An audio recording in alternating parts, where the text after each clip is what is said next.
우리는 이번 시간에 배우는 학습 목표를 정리하면은 관광 정책 과정에 필요한 지식들에서 실천적 정책 지식을 공부하고, 그 다음에 정책 과정에 관한 지식들에서 이론적 정책 지식, 그 다음에 관광 정책 지식을 실제에 어떻게 적용하는지, 이거를 이제 학습 목표로 갖고 있어요.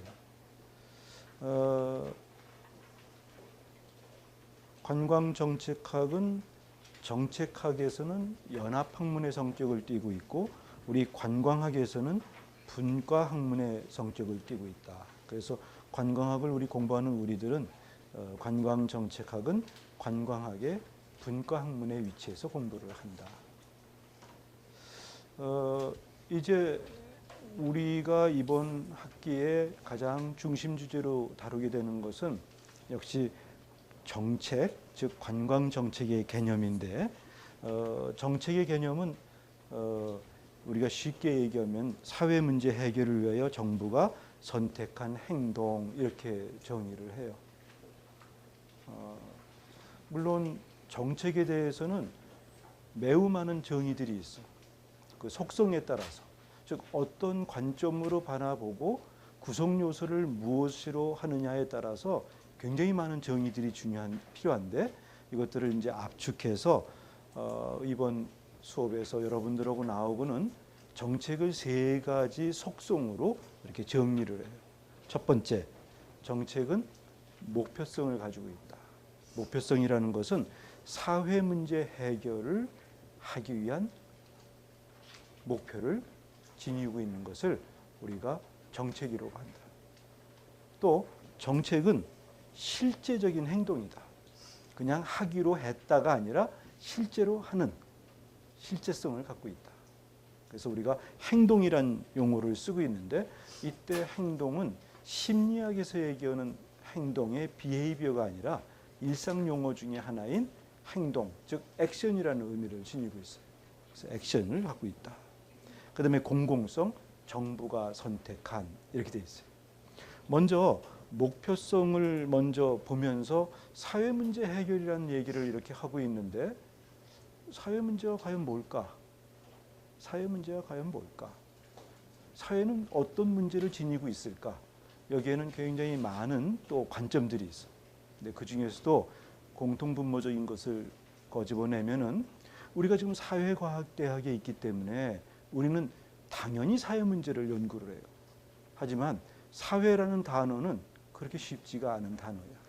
늘 사회라는 단어는, 왜냐하면 우리가 추상성을 띠기 때문에 한마디로 정의하기는 쉽지 않아. 하지만 이 사회라는 말을, society란 말을, 그 뜻을 찾아 들어가면 가장 핵심적으로 남는 말이 people이란 뜻이야. 사람들. 다시 말하면 집합명사야. 사람들. 그래서 우리가 사회 문제라고 할 때는 어떤 특정한 개인의 문제가 아니라 사람들의 문제야. 사람들의 문제. 한국 사회 문제 그러면 한국이라는 국가 내에, 나라 내에 사람들의 문제야. 이해됐습니까? 그래서 우리가 사회 문제와 대립되는 얘기를 우리가 개인 문제라고 얘기해. 개인은 영어로 individual이지, individual, person이 아니라 individual. 왜 individual이라는 뜻은 왜냐면은 people이라는 속에 단위적 요소, 즉 independent하다는 의미를 지니고 있어. 그래서 individual이라고 그래. individual을 우리는 개인이라고 번역을 한 거예요. 이해됐습니까? 그러니까 우리가 사회 문제 해결을 위하여라고 했을 때는 한 사람 한 사람 어떤 특정 개인의 문제가 아니라 우리들의 문제, 사람들의 문제라는 얘기를 갖고 있어. 사람들은 어떤 문제를 갖고 있을까? 사회 문제가 도대체 뭘까? 여기에도 굉장히 많은 또 개념이 필요하지. 근데 사회 문제에서 가장 중심적인 문제로 우리가 기준을 갖고 있는 것은, 사회 문제라는 것은 사회가 어떤 것? 균형성을 상실했을 때, 즉 밸런싱이 이루어지지 않을 때 사회 문제가 있다고 얘기해요. 소득이 격차가 커지게 되는 것, 차이는 있을 수 있지, 능력에 따라서. 하지만 이것이 감당하지 못할 정도로 균형 상태가 깨졌다? 사회 문제. 빈부의 격차가 생기지. 그렇지? 교육의 문제도 교육의 격차가 나는 거야. 어떤 사람은 공부를 많이 하는데 어떤 사람은 여러 가지 여건에서 공부를 못해. 균형 상태가 깨지지. 교육 격차, 교육 문제. 사회는 안정적인 평화로운 삶을 가져야 되지. 그런데 테러 위기 뭐 이런 등등을 해서 균형성이 깨지지. 그래서 가장 중요한 사회 문제를 정의할 때 사회가 바람직한 상태를 우리는 어떤 상태라고 하냐면 형평성 혹은 균형성을 유지할 때 그 사회는 안정적이라고 얘기를 해. 그런데 사회 문제가 있다는 것은 사회의 균형이 깨졌다는 얘기야. 이해됐습니까? 그러면 사회의 균형만 있으면 늘 사회는 문제가 없습니까? 아니지. 사회도 늘 어떻게 발전되기를 원해? 한 단계 한 단계 발전되기를 원하지.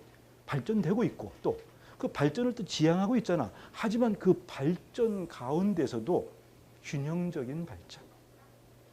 그렇죠? 이것이 우리가 얘기하는 사회 문제야. 그래서 우리 머릿속에 늘 생각하는 것은 사회 문제가 있다는 것은 사회가 발전되지 않은 것도 문제지만 사회가 균형성을 상실한 것도 문제다. 이렇게 하면 되겠지. 즉 다시 말하면 사회가 한 단계 위로 발전하지 않은 것도 문제인데 발전을 해도 균형이 깨지면 문제가 발생하는 거지. 그래서 우리가 사회 문제를 해결한다 한다는 얘기는 바로 사람들이 사는 그 삶이 한 단계로 발전되지 않거나 아니면 발전돼도 이것이 균형적으로 발전되지 않을 때는 사회 문제가 있다. 이렇게 얘기해요. 이 사회 문제를 우리가 측정하기 위한 것으로 만족이라는 개념도 등장해. 당신은 지금 삶에 만족합니까? 이렇게 조사를 해서 사람들의 만족의 평균값을 내지. 그렇지? 그래서 사회 문제는 만족으로 측정되기도 해요. 그러니까 이제 지금부터 공부하다 보면은 재미있는 거야. 똑같은 단어가 사회 문제는 그냥 쉽게 지나갈 수 있었는데 이제는 구조적으로 보기도 하고 때로는 우리가 어떻게 돼? 사람들이 인식하는, 지각하는 문제도 찾아낼 수 있어.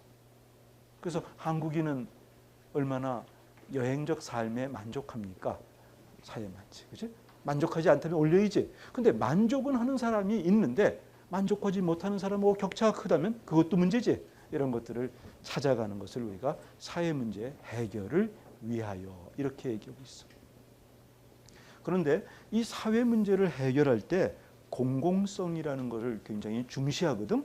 근데 이 공공성은 영어로 public needs, public에 NESS를 붙여. public needs.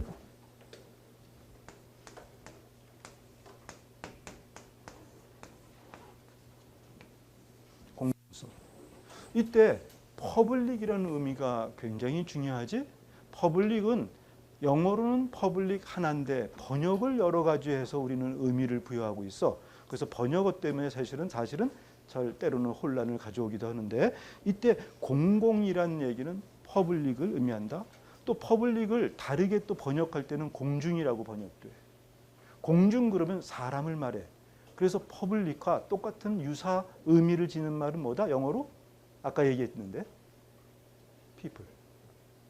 퍼블릭은 people을 말해. 똑같은 뜻이야. 퍼블릭, people. 그래서 공공성이라는 것은 사람들의 성이야. 알았어? 그런데 이 퍼블릭이 두 가지 의미로 주로 활용되는데 퍼블릭은 공중의 문제 이렇게 얘기할 때 있어. 공중의 문제 이렇게 번역될 때가 있어. 퍼블릭은 이때 공중의 문제라는 얘기는 사람들의 문제라는 얘기야. 즉 사회적 문제라는 얘기야. 그런데 이 퍼블릭이 또 때로는 언제 쓰이냐면 우리가 공공기관 이렇게 번역을 할 때가 있지. 그런 용어가 쓰이지. 이때 공공은 또 뭐지? 똑같은 퍼블릭인데 번역을 공공으로 했지. 뜻은 뭐냐? 사적인 영역의 반대말이야. 따라서 주로 정부의 이런 뜻을 갖고 있어.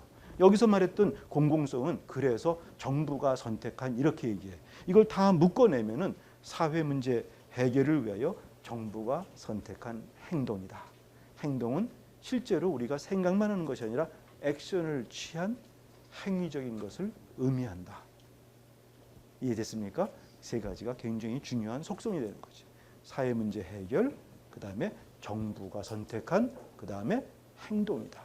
이렇게 얘기를 해요. 책에 나와 있는 것처럼 이때 행동이라는 의미는 행동하지 않음, 무행동도 행동으로 포함시켜.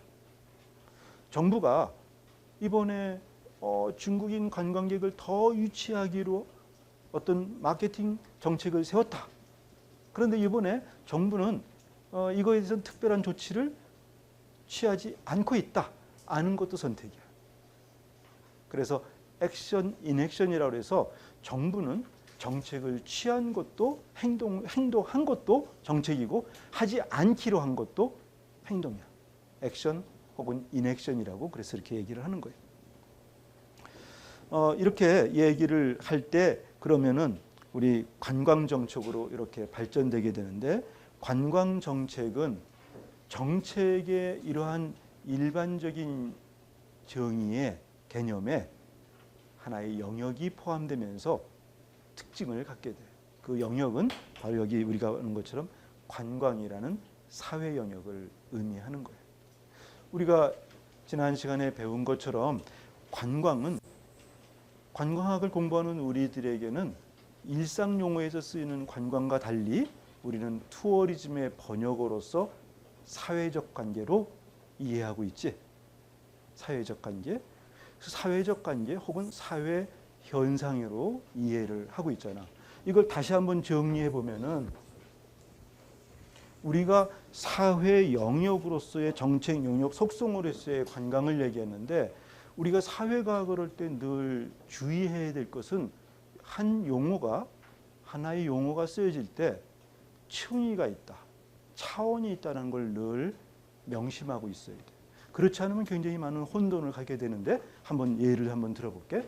자, 우리 일상적으로 개인들이 행동하는 것도 있지만 사회 집단 전체의 많은 사람들이 활동하는 것을 사회적 행위라고 얘기해요. 사회적 행위라고 얘기해요. 자, 그러면 사회적 행위에는 지금 우리가 공부하는 뭐가 들어가지? 여행이라는 것이 우리는 사회과학대를 공부하는 우리들은 여행을 사회적 행위라고 보지. 사회적 행위인 거야. 누가? 행위자는 누구야? 사회적 행위자야. 행위자는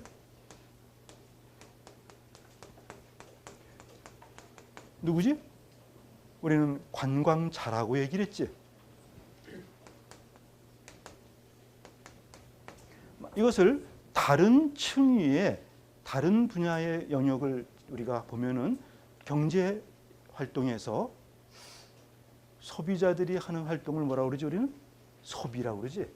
그러니까 이것들은 전부 다 사회적 행위를 의미하고 있네. 그렇지? 소비하는 사회적 행위자를 뭐라고 불렀지 우리가? 소비자. 또 우리가 정치하는 시민들의 활동이 있지. 정치적 시민들. 정치적 시민들은 투표 활동, 즉 선거 활동을 하지. 자, 여기서 선거 혹은 투표라는 구체적인 행위를 얘기할 수 있어. 이렇게 돼 있잖아. 이때 이 선거하는 사람들을 뭐라고 그러지? 유권자. 이렇게 사회적인 용어들은 사회적 행위가 쭉 이어지면서 만들어지지. 그렇다면 여기서 우리는 또 어떤 층위가 있어? 사회 영역이라는 것이 있지. 사회 영역은 하나의 현상이라고도 하지. 자, 사회적 영역. 자, 여행하는 사람, 관광자가 여행을 통해서 이루어지는 사회 영역을 뭐라 그랬지 우리가? 관광이라고 얘기했지. 소비자가 소비를 해서 이루어지는 사회 영역을 우린 뭐라고 부르지? 경제라고 부르지. 시장도 맞는 얘기야. 조금 더 커. 그지? 아니, 경제보다는 좁은 얘기야. 더 큰 게 경제야. 경제라고 부르지. 유권자가 선거에서 이루어지는 현상, 그 영역을 뭐라고 그래? 정치. 이렇게 하나씩 하나씩 층위가 있어. 그러니까 지금 우리가 공부하는 관광, 즉 투어리즘은 사회적 영역에 속하는 얘기지 지금. 그러니까 우리가 지금 여기서 정책 영역 속성, 즉 정책 영역을 관광이라는 속에서의 정책을 말한다 한다는 얘기는 여러 가지 사회 영역이 있는데 그중에 관광 영역에서의 정책을 말하는 거지. 이해됐습니까? 그러니까 우리가 이제 여러분들이 여러 가지 사회과학을 공부할 때 개념들을 공부하게 되는데 개념에 뭘 만든다?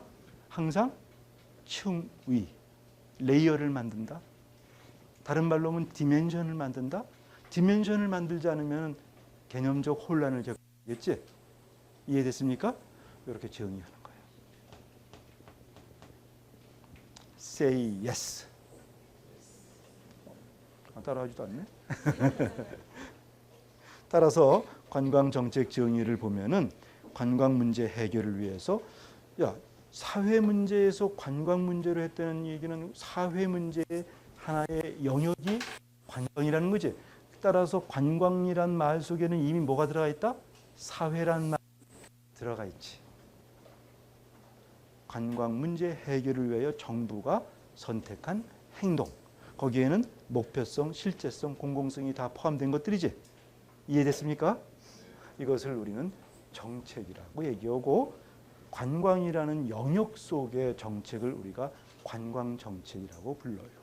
그렇다면 우리가 공부하면서 이제 생각해야 될 것은 도대체 어떠한 관광 문제에 우리는 정부의 역할을 필요로 하는지 이거에 대해 생각할 필요가 있지.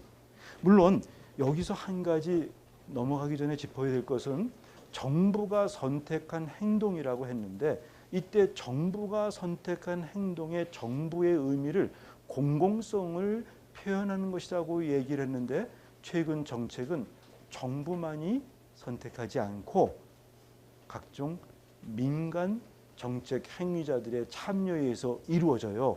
그럼에도 불구하고 정부란 얘기를 쓴 이유는 그럼에도 불구하고 우리는 무정부 상태의 정부를 민간의 참여를 의미하는 것이 아니라 정부가 민간 부분에 함께 한다는 의미를 강조한다는 얘기. 그래서 정부가 선택함이란 말을 그대로 지금 쓰고 있어요. 물론 지금 얘기한 것처럼 정부라는 얘기, 이 가버먼트에 대한 것도 또 정의가 필요하겠지. 우리는 정부에 대해서 다 알고 있는 것 같지만 사실은 아직도 가버먼트 이거에 대해서는 이해가 아직 남아있지. 이거에 대해서는 다시 한번 정리를 할 거예요. 됐습니까?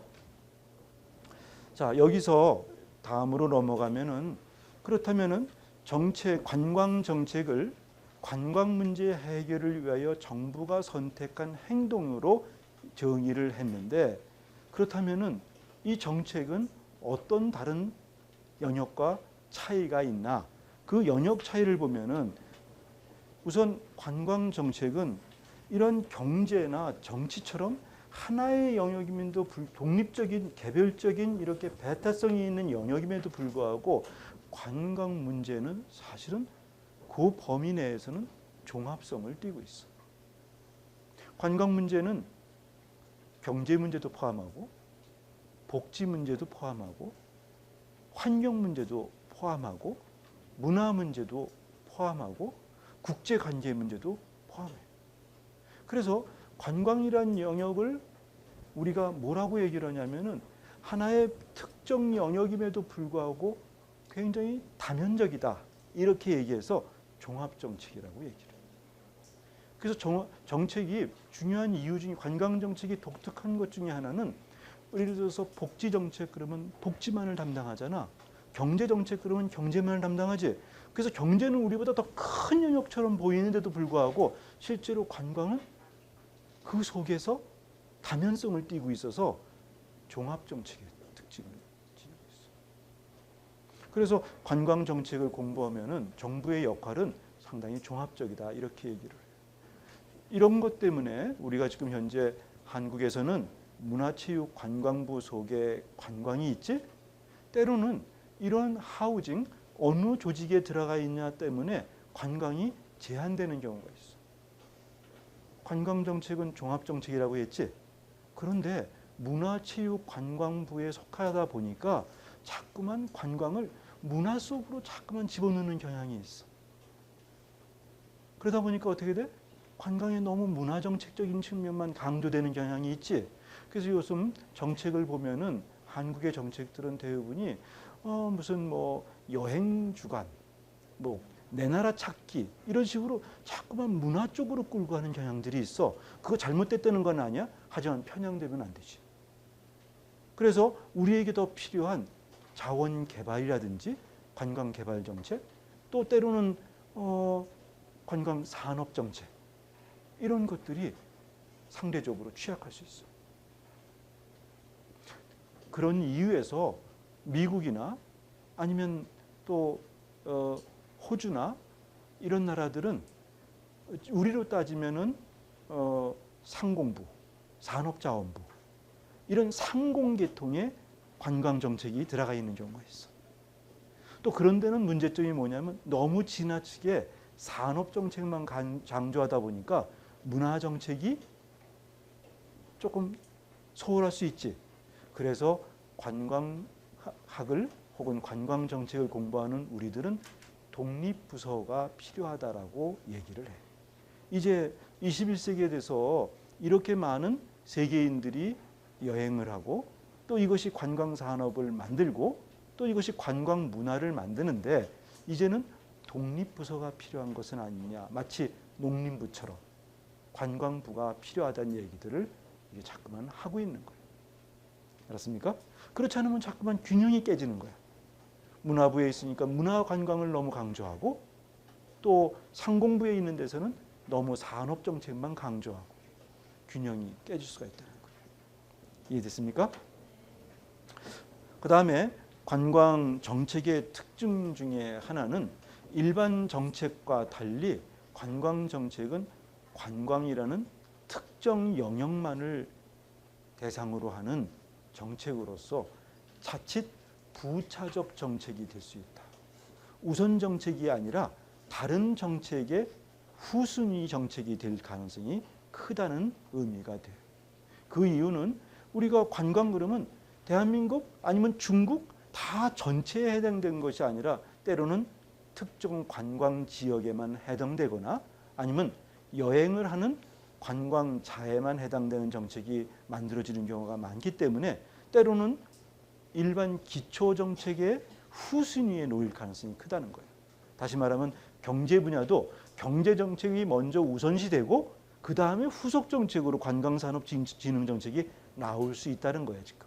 그래서 어떤 영역적 특징에 의해서 특정 정책 혹은 부차적 정책의 성격을 지닌다. 이렇게들도 얘기를 하고 있어. 이것 때문에 그러면 어떻게 해야 되느냐.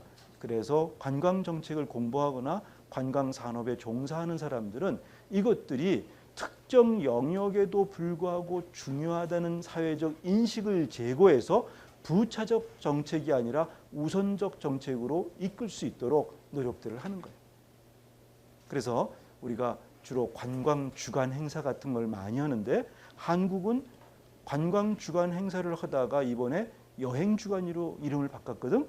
그런데 관광 주간하고 여행 주간하고의 차이점은 관광 주간은 관광이 사회적으로 얼마나 중요한가를 인식하고 정책적 우선순위를 높이며 다른 사람들이 일반 국민들이 관광에 대한 이해도를 높이는 역할을 하는 주간이라고 진행을 해왔어. 그런데 이번에 한국은 관광 주간 대신에 여행 주간으로 해서 사람들에게 여행을 통한 소비 활동을 진작시키는 데 초점을 맞추고 있어. 물론 정책이라는 건 항상 그 사회의 사회 문제, 관광 문제가 어디 있느냐에 따라서 결정되기 때문에 어떤 것이 옳다 바람직하다고 할 수는 없어. 하지만 관광 주간을 할 때와 여행 주간을 할 때는 어떤 차이가 있는 것을 우리가 충분히 관광학을 공부하는 사람들은 알고 있어야 된다. 아주 말이 여행 주간하고 관광 주간 무슨 큰 차이가 있느냐? 이렇게 얘기할 수도 있지. 하지만 보세요. 여행 주간이란 말을 강조할 때는 사회적 행위를 강조하는 거고 관광 주간을 할 때는 어떻게 되지? 사회 영역이라는 종합성을 강조하게 되지. 그래서 아주 비슷한 말처럼 쓰이지만 여행주간이라고 할 때와 관광주간으로 할 때는 내용적 범위는 그 다음에 추구하는 가치는 달라진다. 이해됩니까? 이해됐어요? 자, 이렇게 해서 우리가 관광 정책을 관광학을 사람들이 늘 추진하는 것, 해야 될 문제들은 특정 영역 정책이라는 것 때문에 오는 부차적 성격의 정책을 어떻게 우선적인 정책으로 이렇게 확산시킬 수 있느냐. 이것들도 굉장히 중요한 우리들의 사회적 책임이에요. 세 번째, 관광 정책은 또 어떤 특징이 있나? 관광 정책에는 협업 정책의 특징이 있어. 우리가 요즘 많이 접하는 것 중에 의료 관광이란 말이 있지. 의료 관광. 근데 의료 관광은 메디컬 투어리즘은 관광 부서만 하는 건 아니지. 누구도 해? 보건복지부처럼 의료 정책을 담당하는 정부 부서와 함께 하는 거야. 그래서 요즘 유행하는 말이 이 협업 정책을 영어로 바꾸면 뭐죠? 콜래버레이티브 혹은 콜래버레이션 팔러시라고 그러잖아. 요새 외래어로 이런 말 쓰지. 콜라보. 음악을 할 때로 이렇게 두 가수가 나와서 콜라보 했다고 그러지. 근데 그거는 아주 약칭 외래어고 원래는 콜래버레이션 혹은 콜래버레이티브 팔러시. 다시 말하면 협업 정책이야. 협업 정책은 어떠냐면 하나의 동일한 목표를 향해서 두 조직이 함께 협력하는 것, 협동하는 것. 이것을 우리가 콜래버레이션이라고 해요. 두 조직이 하는 것. 특히 어떤 조직? 정부에도 다양한 부처가 있지. 정부는 하나가 아니지. 행정부도 문화체육관광부가 있고 또 산업부가 있고 또 보건복지부가 있고 여러 가지가 있잖아. 자, 쇼핑 관광은 누구하고 누가 콜래버레이션 할 것 같아? 응? 문화체육부하고 또 산업자원부가. 요즘 정부의 부처 이름이 너무 많이 바뀌어서 정권마다 지금도 헷갈려. 산업자원부 맞지?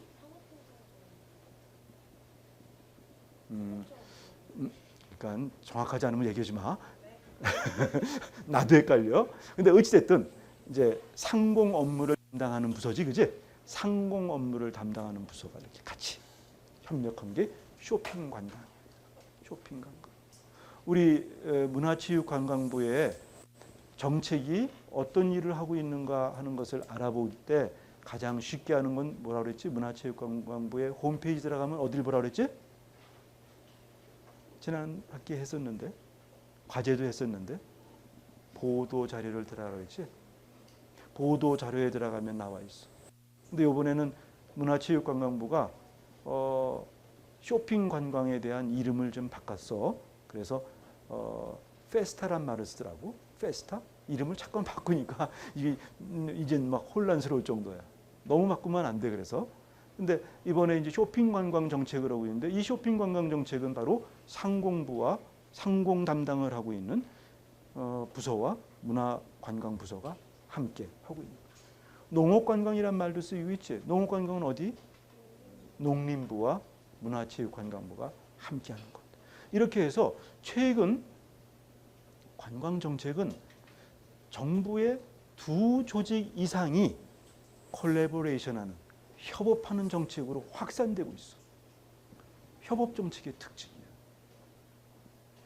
이것은 앞으로 무엇을 의미하냐면은 우리가 관광정책에서 이해해야 될 것은 협동의 문제다. 함께하는 거의 문제다. 이것들을 우리가 이해할 수 있어요. 네 번째는 우리 관광정책은 다른 정책의 지원적 업무를 최근에 많이 맡고 있어. 예를 들어서 교육부에는 수학여행을 학생들에게 제공하는데 혹은 체험학습을 제공하는데 이때 우리 관광정책이 지원 업무를 담당을 하고 있어요. 그래서 체험학습이나 수학여행 같은 것을 할 때 우리 문화체육부의 관광정책이 지원정책으로 이렇게 쓰이고 있어. 대표적으로 우리가 지원정책의 업무를 맡았던 것은 남북 간의 교류 협력을 증진하는 통일 정책으로 일환으로 금강산 관광 사업이 이루어졌었지. 물론 금강산 관광 사업이지만 그 위에는 뭐가 있어? 국가 통일 정책이라는 우리보다 더 큰 상위 개념이 있지. 그래서 뭐가 관광 정책이 수단이 되는 거야. 수단. 알았습니까? 그래서 관광 정책은 또 지원적 성격을 띠고 있어서 다른 정책을 서포트하는 역할을 맡고 있다. 이런 것도 우리가 이해를 해야 돼요. 그 다음에 관광 정책은 어떤 또 특징이 있냐면은 다원성의 특징이 있는데, 이때 다원성은 다원주의에서 나온 단어예요. 다시 말하면 이해관계 집단이 많다는 뜻을 내재하고 있어. 다원성이란 얘기는 다원주의에서 기초한 얘기고, 다원주의란 얘기는 많은 사람들이 참여한다는 뜻인데, 이때는 개인들의 참여가 아니라 집단을 의미하고 있어요.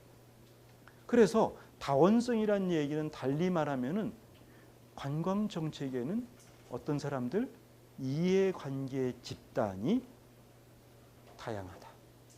이해관계 집단이 다양하다. 관광 정책, 농림 정책 이런 것과 달리, 농림부의 농림 정책과 달리 관광 정책에는 호텔 관계된 거, 여행사 관계된 거, 카지노 관계된 거, 테마파크에 관계된 거, 뭐 등등해서 유형별로 의료 관광에 관계된 거에서 분야별로 매우 많은 이해관계 집단이, 특히 민간 영역의 이해관계 집단들이 연결되어 있는데, 이 이해관계자들의 여기 나온 것처럼 네트워크를 형성하지 않으면 정책은 실패하게 되는 거예요. 최근에는 우리 관광 개발 정책만 하더라도 설악산 국립공원에 만약에 케이블카 사업을 진행한다 할 경우에도 정부가 문화체육관광부와 국립공원관리공단 혹은 환경부가 이렇게 협업 정책만 했다고 됩니까? 안 되죠. 누가 있습니까? 지역주민, 환경단체 등 관련 이해관계 집단들이 있는데, 이들하고 긍정적 네트워크, 상호 협력적 네트워크를 구성하지 않으면 정책은 어떻게 돼요? 실패됩니다. 행동화되지 않아요. 액션이 이루어지지 않아. 실패하는 거예요. 액션이 된다고 하더라도 어떻게 돼? 지연되고 보류되고 끝내는 폐기될 가능성이 크다는 얘기예요. 우리 그런 경험 많이 하고 있죠 지금. 그래서 행정부, 즉 문화체육관광부는 아주 야심차게 우리가 이거를 하겠다고 발표를 했어. 그런데 뒤에 보니까 행동화되지 않아. 실현되지 않는 경우가 많아. 그것은 대부분이 뭐 때문에 그래요? 이해관계 집단들의 일치된 의견을 확보하지 못하는 거예요. 그래서 정책은 네트워크라는 특징을 이해하지 못하면 21세기 정책은 실패한다. 그런데 특히 관광 정책은 다원성이 있기 때문에 더욱 많은 네트워크 능력이 필요하다는 거예요. 네트워크 능력이 필요하다. 그리고 거꾸로 민간 영역에 활동하는 사람들도 관광 분야의 경우에는 정책의 이해가 없고 정책에 협력하지 않으면 자기 사업을 성공적으로 못하는 경우가 많아요. 우리 졸업생 중에서도 인바운드 여행업을 하는 사람이 있어요. 외래 관광객을 유치하는 사업을 하는 거예요. 그 사업을 하는데 그 사람이 무슨 얘기를 하냐면은 자기는 10명도 안 되는 직원들하고 일을 한다는 거예요. 그런데 교수님, 이 10명도 안 되는 작은 여행사임에도 불구하고 너무 많이 정부에 의존적이고 정부하고 협력하지 않으면 되는 게 아무것도 없어요. 이렇게 얘기를 해요. 왜 그런가? 그렇게 물어봤더니 보세요 교수님, 외래 관광객을 유치하면 비자 문제 있죠. 외무부에 비자 문제 있죠. 이것이 원활하지 않으면 사업할 수 없어요. 또 관세청에서 통관 문제가 있죠. 너무나 많은 출입국에서 관세 문제를 따지다 보면 사람들이 출입이 안 돼요. 그 문제를 해야 되죠. 또 각종 소비자 문제와 함께 등장하고 있는 문제들, 이런 것들은 또 소비자 문제와 연결되죠. 또 문화체육부의 관광부가 해야 될 일 중에 하나는 관광 자원이 균형 있게 개발되고 사람들이 갈 곳이 많아야 되는데 그 많은 곳들이 대부분이 공공재이기 때문에 정부가 문호를 개방하지 않으면 안 되는 경우가 많아요. 일반 상품 같으면 공장에 만들어서 그냥 팔면 되잖아. 그런데 외래 관광객을 유치하는 인바운드 여행사는 비록 10명밖에 안 되는 조직인데도 어떻게 하지? 사람들을 불러와서 우리 사회 전체가 시장이지. 심지어는 이 사람이 그러는 거야. 내가 만약에 경복궁 같은 고궁을 간다래도 입장 시간이 제한돼 있고 입장료가 비싸다면 만약에 그건 제한될 수밖에 없는 거고 자동차를 세울 수 있는 주차 공간이 없다면 유치할 수 없다는 거예요. 그러니까 교수님, 우리는 작은 여행사지만 관광 분야에서 일을 하려면 정부의 정책에 그저 수혜자가 되거나 아니면 대상이 되는 거냐 것이 아니라 정책에 직접 참여하고 정책을 맨 처음 만들 때부터 우리의 의견을 제시하자면 우리 사업은 어렵습니다. 이렇게 얘기를 하고 있는 거예요. 이해됐습니까? 이해됐어요? 그만큼 관광 문제는 사회 문제이기 때문에 그래서 우리 한양대학교에서는 관광학을 어디에 두고 있어요? 사회과학에 두고 있는 거예요. 관광 경영? 일반 제조기업 경영하듯이 경영 이론만 가지고 성공한다면 사회과학적 접근 필요하겠지. 하지만 관광은 사회 문제 해결하지 않고서는 하나도 되는 게 없어. 이번에 행정자치부가 며칠 전에 보니까 이제 우리 한국도 5개 광고를 5개 광고, 그러니까 예를 들어서 길거리에 이렇게 간판이 붙어 있고 네온 사인이 있고 이런 것들을 이제는 자유롭게 설치할 수 있는 공간을 지정하겠다고 얘기해요. 이 발표를 보고 나면 재미있는 걸 알게 되지. 그러면 이때까지 우리가 5개 광고 간판을 할 때도 정부의 제한이 그렇게 규제가 많았나? 역으로 그 생각을 하지. 규제가 많았던 거예요. 규제가 많았던 거예요. 그래서 이번에 그렇게 하는 이유 중에 하나는 뭐냐 그랬더니 뉴욕의 타임스퀘어처럼 빌딩 전면을 LED 광고로 할 수 있고 이렇게 그냥 민간 영역이 알아서 할 수 있는 창조 공간으로 할 수 있는 곳을 이제는 그 자유 공간을 지정하겠다는 얘기를 하고 있는 거야. 자유 공간을 지정하겠다. 지정하는 이유는 왜 지정을 할까? 그냥 자유롭게 하라 그러면 될 텐데 하는 이유는 뭐지?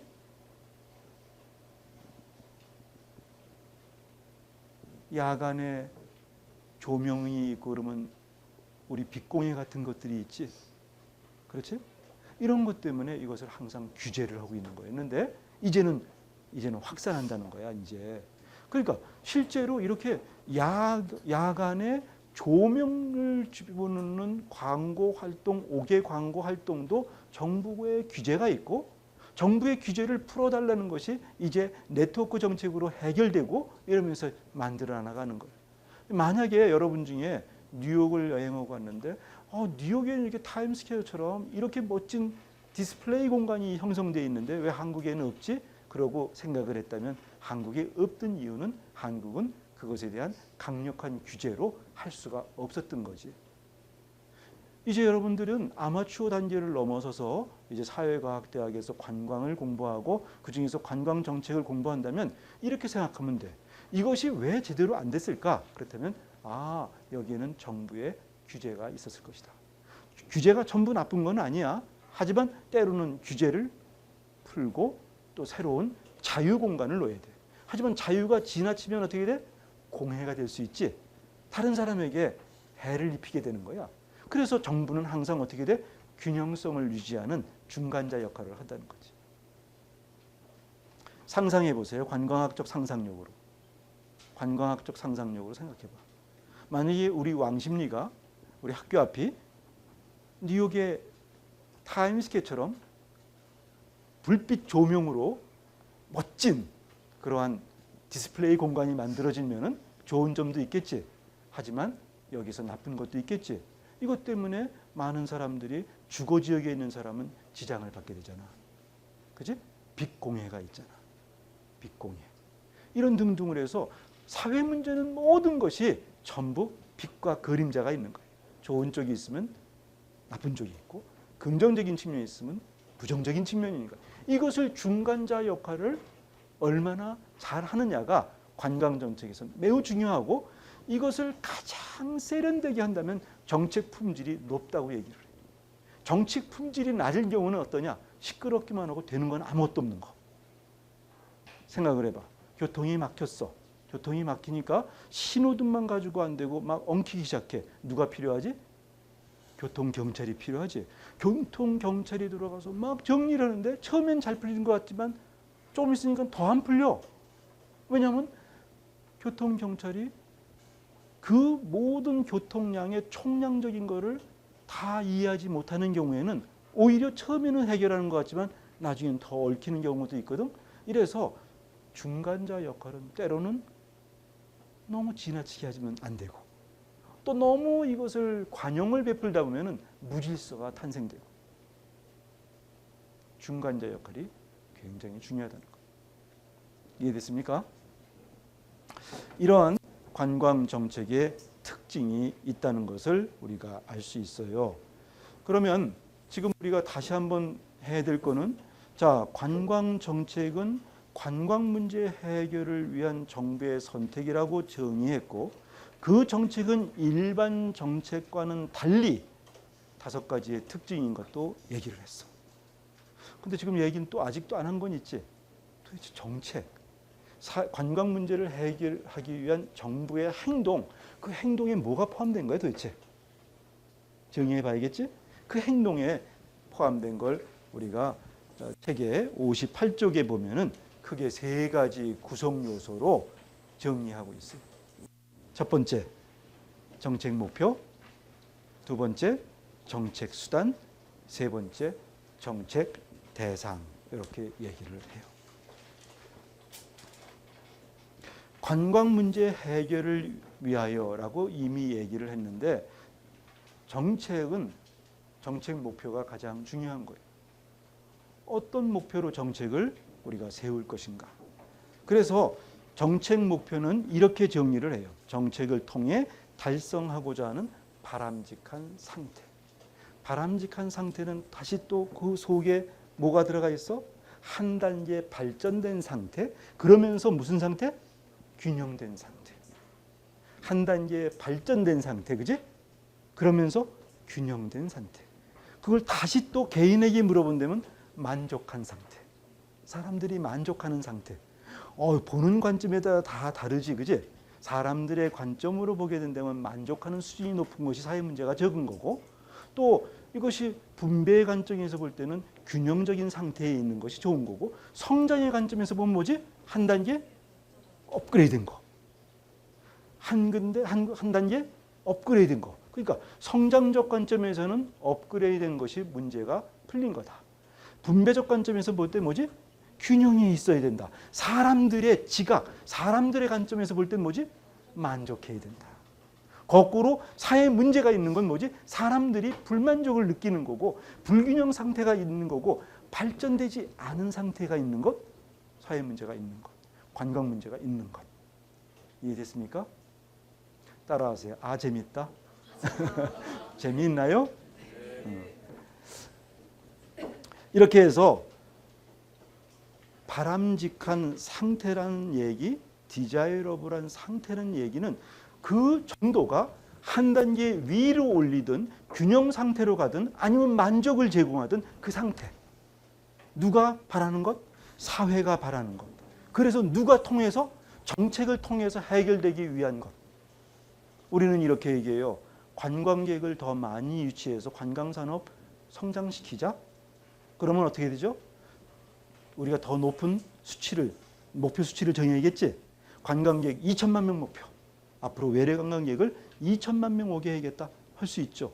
그런데 사람들이 2천만 명 오면 뭐예요? 서울에만 다 오는데 지역으로도 와야 될 거 아닙니까? 아, 오긴 오는데 지역이 균형 발전이 안 되는구나. 그렇다면 우리 정책 목표는 뭐가 돼? 지역 균형 발전. 넘어와서 이제는 집중적으로 와서 우리가 북촌에 사는 사람 이런 사람들은 그다음에 전주의 한옥마을에 사는 사람들은 관광객이 지역 주민을 쫓아내고 있어요. 외부 투자자가 와서 우리의 원래 여기 있던 로컬 비즈니스가 쫓겨나는 거를 젠트리피케이션이라고 했다면은 이제는 투어리스티피케이션이 이루어지고 있어요. 관광자가 지역 주민을 쫓아냅니다. 이것도 큰 문제겠지? 큰 문제. 그래서 관광도 사회 문제가 있다는 거예요. 이해됐습니까? 한번 써볼까 여기다가? 이제는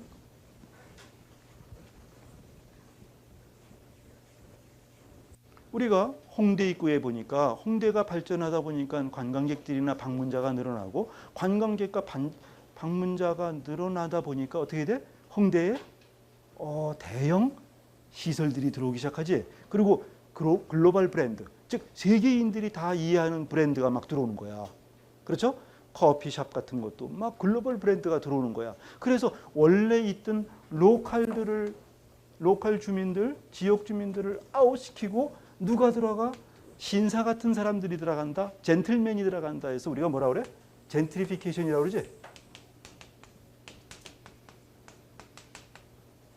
젠트리가 로컬을 아웃시킨다. 젠트리피케이션이네. 또 최근에는 또 어떤 현상까지 들어? 너무나 많은 관광객이 찾아오다 보니까 지역 주민들이 아웃되고 관광자가 또 오히려 주인이 되는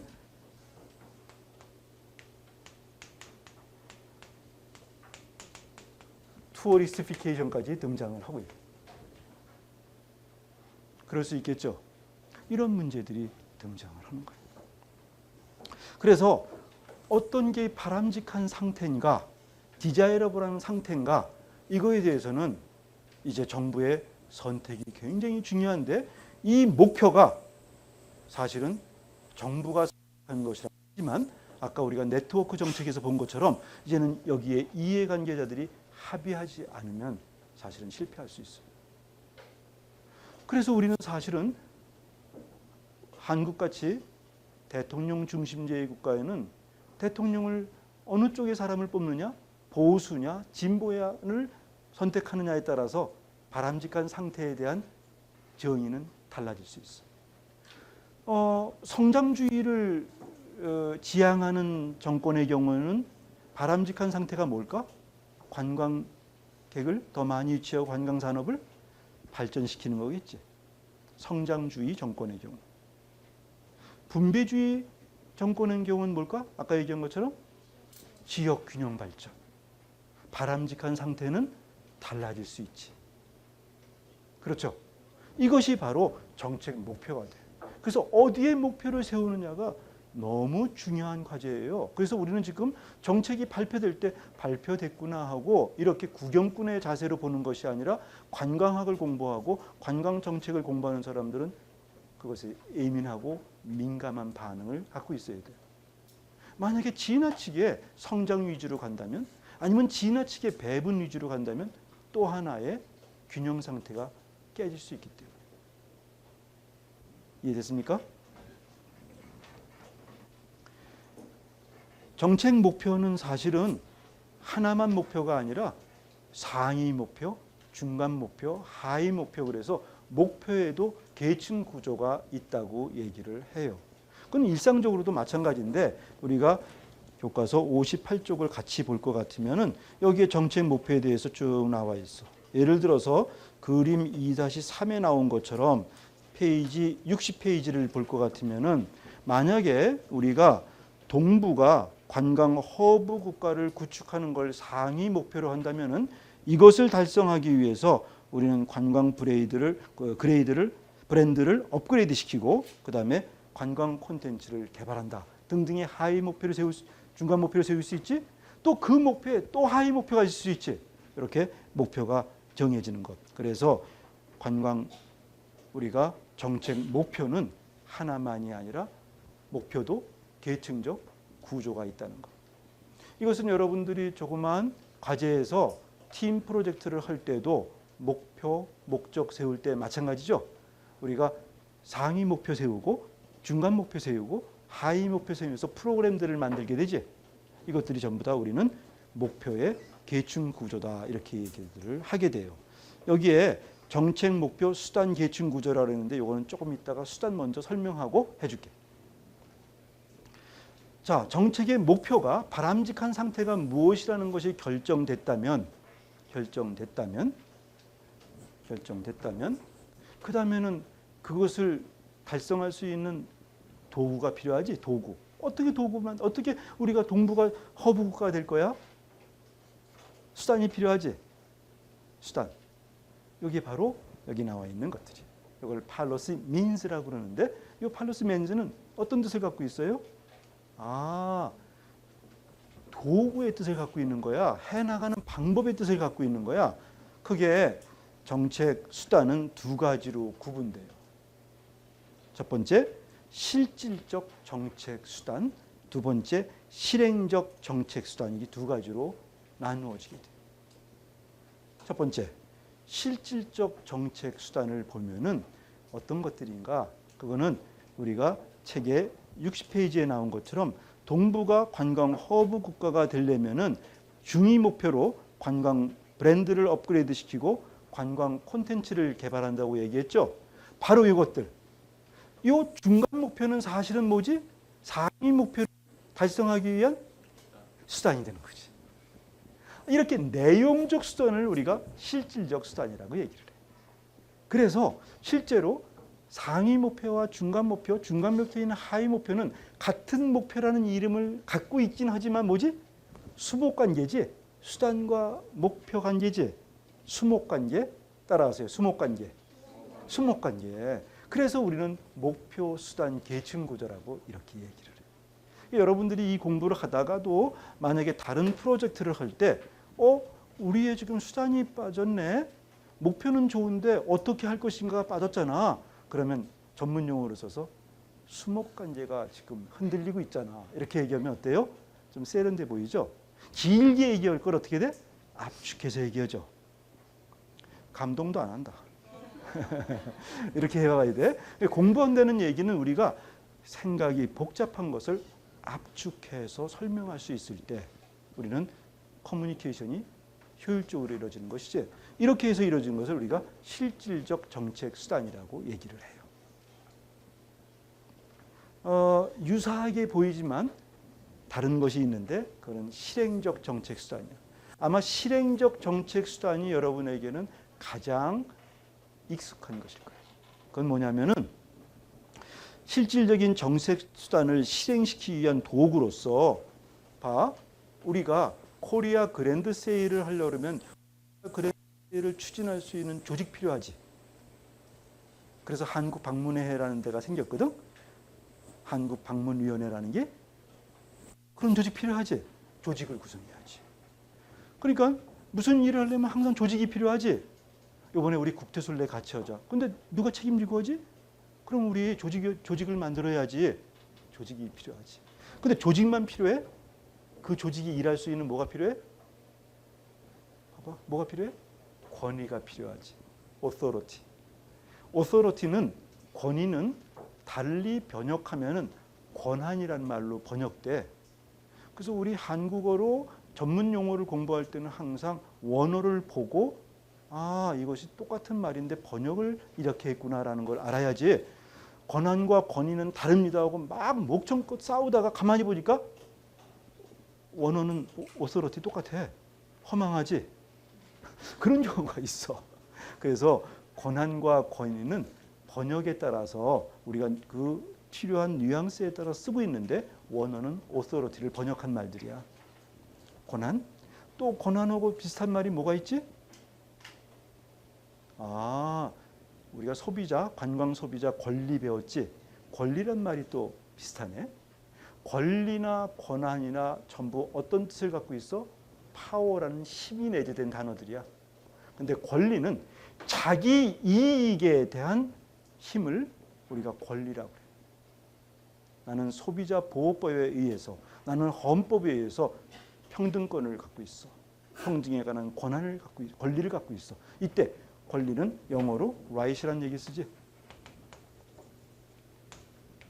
이거는 자기 이익을 추구할 힘, 권한은 타인의 이익을 위하여 힘을 발휘할 그 능력을 말해. 그래서 우리가 권한, 권위나 누구에게 우리의 대리인인 사회 문제를 해결하려고 우리가 대신 대리인인 누구? 정부가 하는 거예요. 정부는 우리의 대리인이지. 우리가 세금 내고 우리가 헌법을 통해서 이거 우리 대신해서 문제 풀어오라고 대리시킨 사람이지. 우리는 주인이지. 왜? 민주주의 국가니까. 우리는 주인이고 우리가 뽑은 사람들이지. 대통령도 5년 동안 우리가 뽑아놓은 사람이지. 선출해놨지. 5년 끝나고 나면 아무것도 아니지. 5년 동안 우리를 대신할 사람이지. 그렇지? 이때 대신할 사람은 누구를 위해서 일을 해야 돼? 주인을 위해서 일해야지. 주인을 위해서 일하도록 힘을 받은 사람을 뭐라고 그래? 우리가 권한과 권리라고 얘기해. 권한과 권위라고 얘기해. 다시 따라서 권위가 있다는 얘기는 그 일을 사회를 위하여 발휘하는 힘, 그것을 우리가 권위라고 해요. 그래서 한국방문위원회는 코리아 그랜드 세일을 운영할 권위를 누구로부터 받았어? 국민으로부터 받은 거야. 근데 그 권위를 안 주면 어떻게 일을 못 하겠지? 우리도 국토순례를 가는데 조직을 만들었어. 근데 우리 학생들이 과에서 가만있어, 우리가 너희들을 뽑았니? 그랬더니 아니. 그럼 너희들은 뭐야? 그랬더니 그냥 우리가 됐는데 권위가 안 생겼지? 권위가 안 생긴 거야. 그럼 어떻게 해야 돼? 학생 회장이, 우리가 뽑아낸 회장이 내가 임명했어. 그러면 거꾸로 권위가 생겼지? 이렇게 해서 우리는 지금 실생활 속에서 다 쓰이고 있어 이미. 뭐 어려운 개념이 아닌 거야. 실생활에 다 우리가 활용하고 있는 지식들이야. 이해됐습니까? 그리고 재정이 있어야겠지? 일을 하려니까 금전적인 예산이 있어야 될 거 아니야. 그리고 또 뭐가 있어야 될 것 같아? 정보도 갖고 있어야겠지? 세상 돌아가는 거 아무것도 몰라. 그러면 일할 수가 없지. 이렇게 실질적인 그러한 도구를 실행시킬 수 있는 도구, 그 도구를 우리가 실행적 도구라고, 수단이라고 이렇게 얘기를 해. 그러니까 정책이 어떤 행동화되려면, 실현되려면 목표가 있어야 되고 뭐가 있어야 돼? 수단이 있어야 되겠지. 그런데 목표하고 수단만 가지고 정책은 되는 것은 아니고, 정책은 뭐를 대상으로 한다? 사회 문제를 대상으로 하기 때문에 누구를 목표로 하느냐가 굉장히 중요한 거예요. 정책 대상. 즉 사회과학으로는 우리들은 뭐든지 시작과 끝은 뭐다? 사람들이야. 관광 개발을 해도 우리는 물리적인 개발하는 사람들이 아니야. 뭐지? 사람들을 보는 거야. 이용하는 걸 보는 사람들이야. 왜? 우리는 사회과학자들이니까. 우리는 뭘 보는 사람들이야? 사람들을 보는 거야. 영어로는 people, 다른 말로 하면 퍼블릭을 보는 사람들이야. 우리는 뭐 전문가야? 사람들 전문가야. 이해됐습니까? 뭐를 연구해도 우리는 사람들의 관점에서 보는 사람들이야. 인문학은 뭐에 대해서 봐? 사람에 대해서 보는 거야. 나 중심으로 보는 거야. 인문학은 내가 느낌을 전달하는 거야. 시인이야. 시인을 봤더니 이렇게 아름다운 여성, 미안해. 아름다운 여성을 봤더니 가슴이 뛰어요. 그런데 남영이는 저는 안 뛰어요 그러거든. 개인적 감성이야. 하지만 사회는 우리는 사람들을 보는 거야. 한 사람 한 사람을 보는 게 아니라 사람들을 보는 거야. 집단을 보는 거야. 사회 전문가들이. 그래서 우리는 정책을 구성하는 요소 중에 가장 중요한 요소가 정책 대상이야. 영어로는 타겟이 있어야 돼. 어떤 정책도 전체를 다 할 수는 없는 거야. 항상 대상이 있어야 되는 거야. 대상. 알았습니까? 외래 관광객을 유치하는 정책을 만든다. 외래 관광객이 정책 대상이야.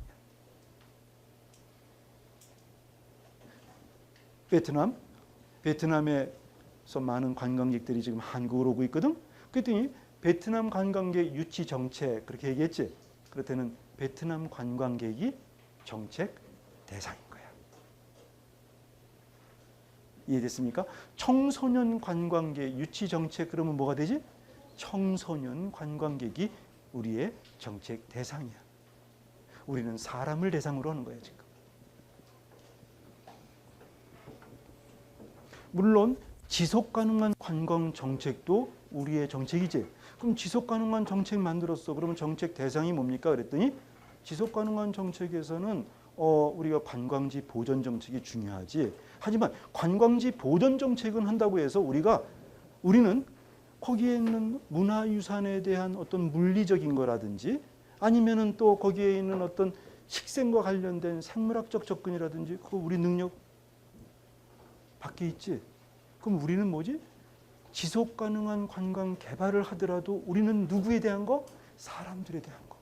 사람들이 어떻게 환경 보존을 하게 만드는가?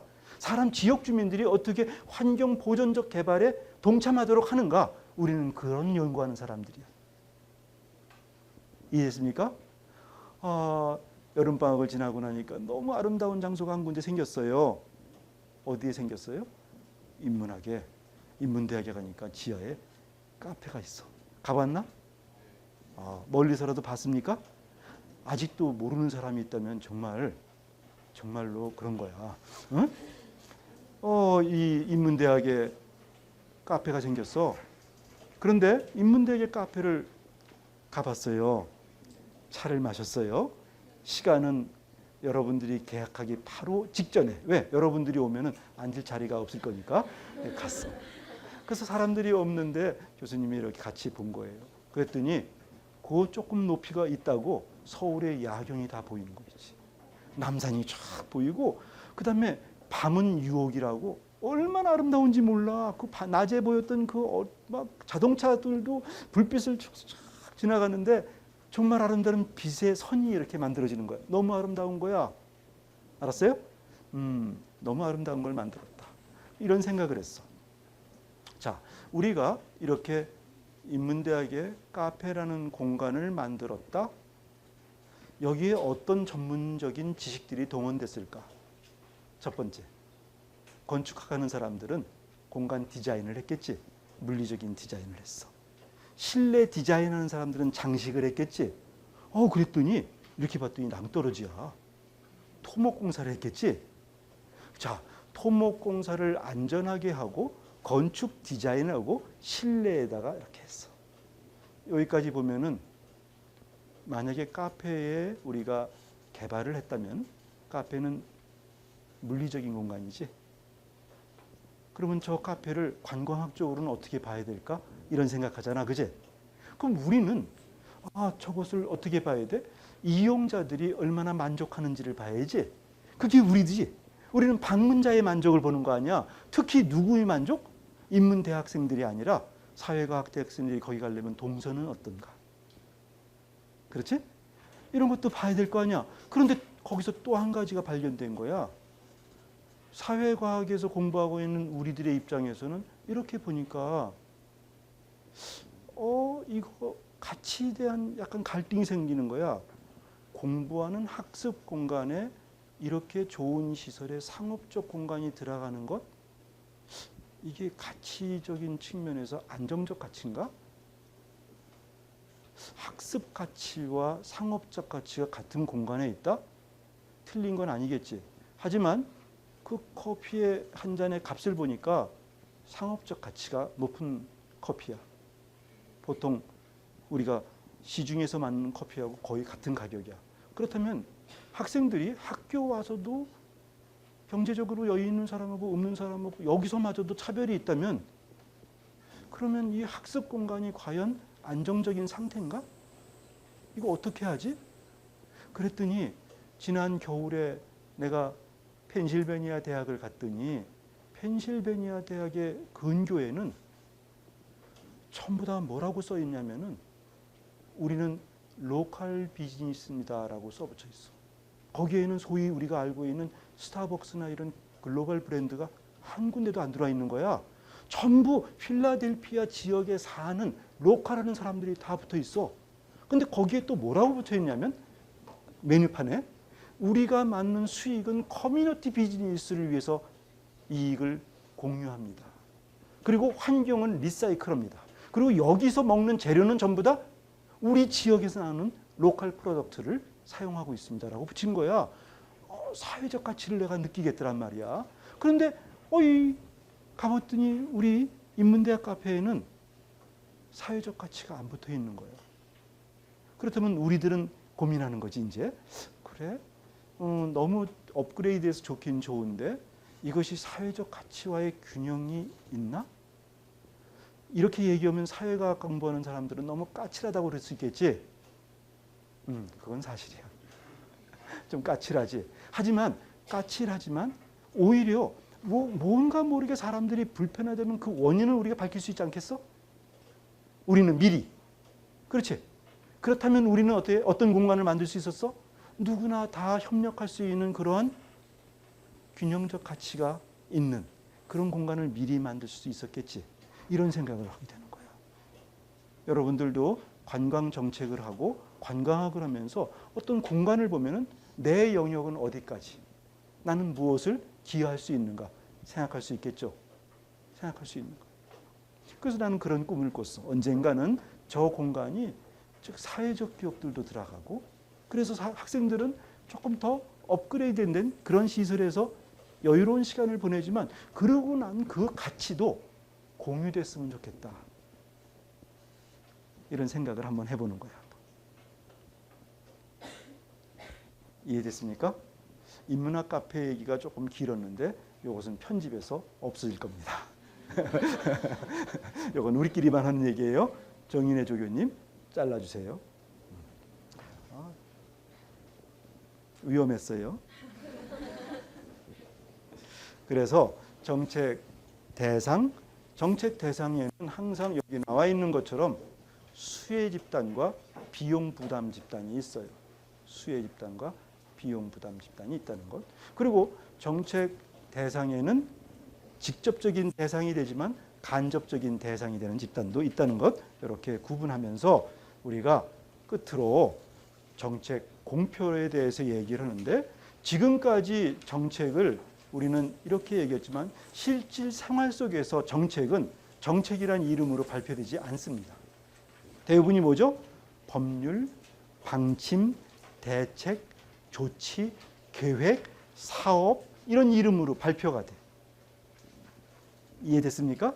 정책은 촌스럽게 무슨 정책 그렇게 발표하지 않는다는 얘기야. 조금 더 국민들이 이해하기 쉽게 이번에 어떤 대책을 만들었습니다. 어떤 조치를 강구하고 있습니다. 어떤 계획을 추진합니다. 어떤 사업을 합니다. 이렇게들 하고 있어.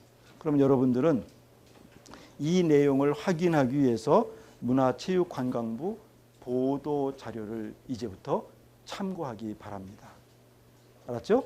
다음 시간에는 우리가 문화체육관광부의 보도 자료에 나와 있는 내용들을 사례로 가지고 여러분하고 대화하니까 여러분들도 지금 얘기하고 있는 이 정책이 실제로 어떻게 행동화되는가는 보도 자료를 보면은 문화체육관광부가 어떤 일을 하고 있다는 것을 전부 보여주고 있어요.